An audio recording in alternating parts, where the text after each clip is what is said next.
hong vulgan cha thi sana Halloween Jesun ka sit na ho e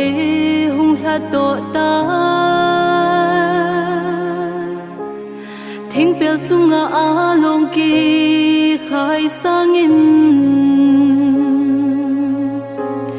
athina ke din nun nop na hung hita vulgan cha thi sana Halloween Jesun ka sit na ho e hung tha to ta thing pel chunga a long ki khai sangin athina ke din nun nop na hung hita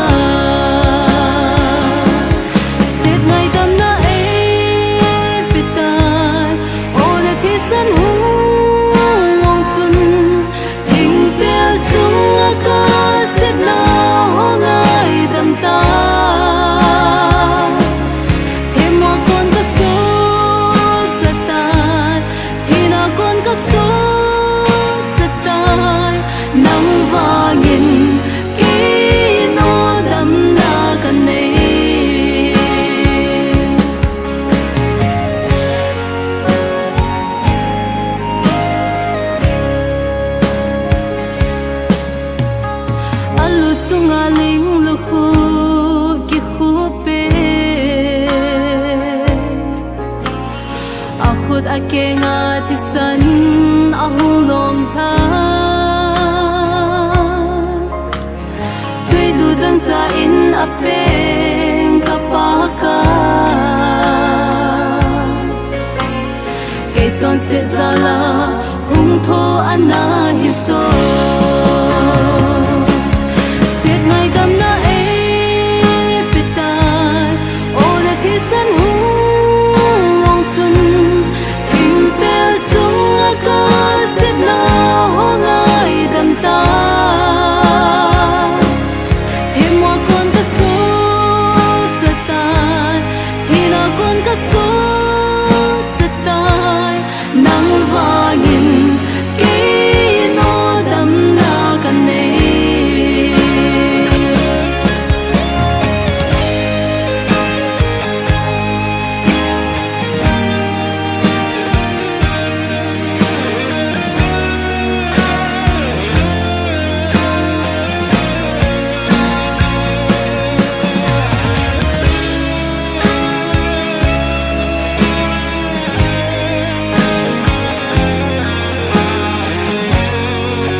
lu chunga ling lu khu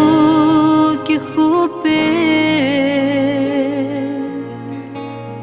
a khut a ke nga thi san a hung long hla tui lu dan cha in a pen ka pa ka